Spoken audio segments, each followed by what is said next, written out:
पुढच्या महत्त्वाच्या बातमीकडे बोलूया। शरण आलेल्या वाल्मिक कराडबाबतची पुढची बातमी आहे। वाल्मिक कराडची डॉक्टरांच्या पथकानं रात्री तपासणी केली। त्यानं रात्री जेवण केलं नसून केवळ अर्धी पोळी खाल्ल्याची माहिती आहे। शिवाय वाल्मिक कराडनं सकाळी नाश्ताही केला नाही। दरम्यान कराडला शुगर आहे, त्याला रात्री श्वास घ्यायला त्रास झाल्यामुळे तात्पुरता ऑक्सिजन लावण्यात आला। सध्या वाल्मिक कराडची सीआयडी चौकशी सुरू आहे।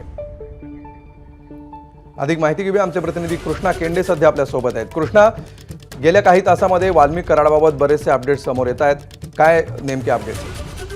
काल रात्री वाल्मिक कराडला सीआयडीनं अटक केल्यानंतर आणि सीआयडी चौकशी मिळाल्यानंतर बीड शहर पोलीस ठाण्यामध्ये या ठिकाणी लॉकअपमध्ये ठेवण्यात आलेला आहे।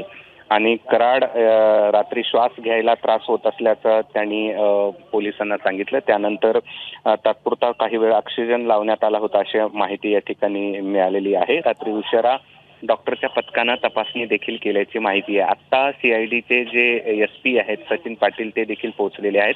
गेल्या 2 तासांपासून सीआयडी चौकशी करते या कराड्याची आणि आता एसपी देखील चौकशी करतील आणि त्यामुळे आज कस्टडीतला पहिल्या दिवशी श्वास घ्यायला त्रास होत असल्याची तक्रार कराड यांनी केलेली होती आणि त्यानंतर काल रात्री उशिरा पथकानं तपासणी देखील केली आहे। अमोल, धन्यवाद कृष्णा या सविस्तर माहितीबद्दल।